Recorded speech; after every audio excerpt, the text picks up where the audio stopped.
جناب علی خوش آمدید کہتے ہیں آپ کو ایک بار پھر، اور ہمارے اس سیگمنٹ میں ہمارے ساتھ ہوتے ہیں جناب قبلہ مفتی سہیل امجدی صاحب.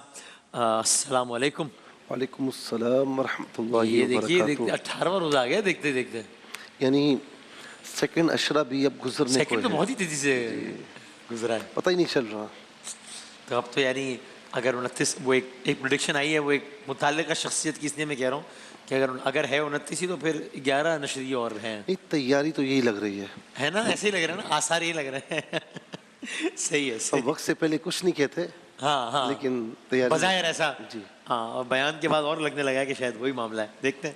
اچھا قبلہ، چونکہ وقت بھی ذرا کم ہے جی اور اب وہ سحر و افطار کے ٹائمنگ چینج ہو رہا ہے، تو ہمارے سیگمنٹ کے ٹائم بھی تھوڑا سا ذرا پلس مائنس ہو رہے ہیں. اچھا تو میں سیدھا سوال پہ آتا ہوں. ساہیوال سے کہتے ہیں مختلف لوگ مختلف جسمانی بیماریوں اور روحانی پریشانیوں کے حوالے سے مختلف وظائف بتاتے ہیں. میرے کاروبار میں مجھے مسلسل نقصان ہو رہا ہے لوگوں کی وجہ سے اور کسی آسمانی آفت کی وجہ سے. مجھے کوئی جامع اور مستند دعا بتائیں جس سے میں نقصانات سے بچی رہوں. بسم اللہ الرحمن الرحیم. صلی اللہ علیہ وآلہ وصحبہ وبارک وسلم. اچھا، جو ہماری بہن نے ساہیوال سے یہ پوچھا، ہاں یہ یعنی ہر دوسرے بندے کا نا یہ مسئلہ ہے کہ کوئی آفت، کوئی مصیبت، کوئی پریشانی، ہاں زمینی آسمانی بلائیں نقصان نہ پہنچا دے. تو میں نے پہلے بھی ایک مرتبہ عرض کیا تھا کہ کچھ دعائیں ہوتی ہیں جو اسپیسیفک ایک بیماری کے لیے ہوتی ہیں، صحیح ہے. یا جادو ٹونے کے لیے ہوتی ہیں، یا رزق حلال کی وجہ کے لیے ہوتی ہیں. اچھا، کچھ دعائیں ایسی ہوتی ہیں کہ یوں سمجھ لیں کہ وہ ماسٹر کی کا کام دیتی ہیں. ہاں، ہر چیز پہ اپلائی ہو جائے جی گی. جی اللہ جی اللہ. جی وہ ماسٹر کی ہوتی ہے نا، ہر تالے میں ہاں لگ ہاں جاتی ہاں ہے. ہاں. اسی طریقے سے کچھ دعائیں ایسی جامع اور معنی ہیں کہ جو ہر کام کے لیے آپ پڑھ سکتے ہیں. واہ واہ. ٹھیک ہے نا. اچھا، کھانے میں یعنی یہ وہ دعا ہے. اچھا، اس کا مطلب ہرگز یہ نہیں ہے کہ کسی کو پتا ہو کہ کھانے میں زہر ہے تو وہ لینا شروع ہاں، کر اور دے. دعا ہرگز پڑھوں گا یہ جی. نہیں ہے.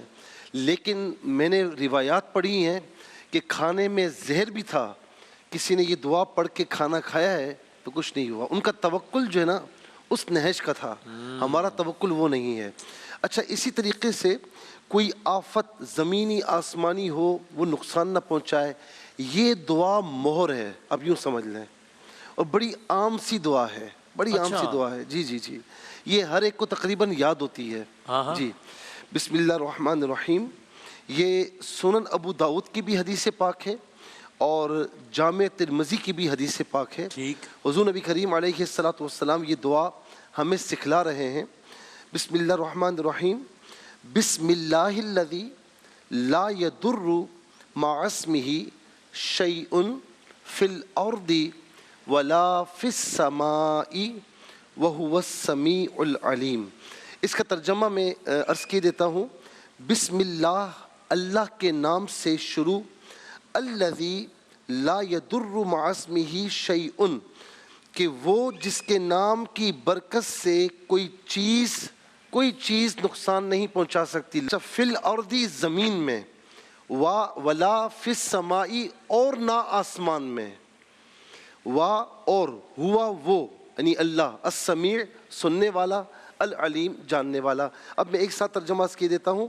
اس اللہ کے نام کے ساتھ جس کے نام کی برکت سے کوئی چیز نقصان نہیں پہنچا سکتی، زمین کی ہو یا آسمانوں کی، اور وہ خوب سننے والا، خوب جاننے والا ہے. تو یہ دعا آپ ہر نماز کے بعد 3 مرتبہ پڑھ لیں. ہر نماز کے بعد جب آپ دعا سے فارغ ہوتے ہیں تو اس کے بعد یا دعا سے پہلے بھی پڑھ کے دعا کر لیں. انشاءاللہ آپ کے بچوں کو، آپ کی فیملی کو انشاءاللہ کوئی چیز نقصان نہیں پہنچا سکتی انشاءاللہ. اول آخر 3 بار درود شریف پڑھ لیجئے گا. اور اس کے علاوہ اللہ تعالیٰ کا ایک پیارا نام ہے، صفاتی نام ہے محصی. محصی کا معنی ہے گھیرنے والا.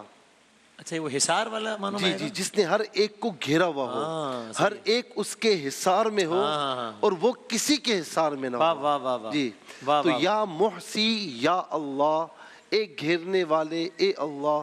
یہ آپ چلتے پھرتے، میں صفاتی نام جو ہے نا یہ عام طور پر سجیسٹ کرتا ہوں، چلتے پھرتے جب بھی آپ فری ہوں، آپ کی زبان ان الفاظ سے خالی نہ ہو.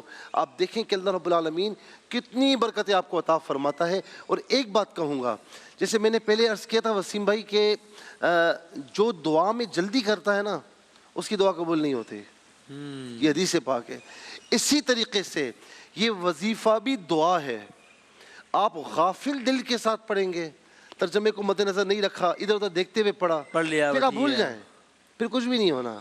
غافل دل کی دعا, کیونکہ حدیث پاک ہے کہ لا یستجیب اللہ دعاء من قلب غافل لاہن, کہ اللہ تعالیٰ غافل دل کی دعا قبول نہیں فرماتا. کنسنٹریشن ہوگی, توجہ ہوگی, پھر آپ کمال دیکھیں انشاءاللہ. بس سبحان اللہ, جزاک اللہ, بہت نوازش, بہت شکریہ جناب قبلہ مفتی سہیل احمدی صاحب, بہترین دعا بتائیے, بہت نوازش. ایک وقفہ لیتے ہیں انشاءاللہ, اور جناب عامر فیاضی صاحب, سہروردی صاحب اور صدیق بھائی تشریف لے آئیں, تو اس کا مطلب یہ ہوا کہ نعتیہ مقابلہ ہے ہمارا اس بریک کے بعد انشاءاللہ.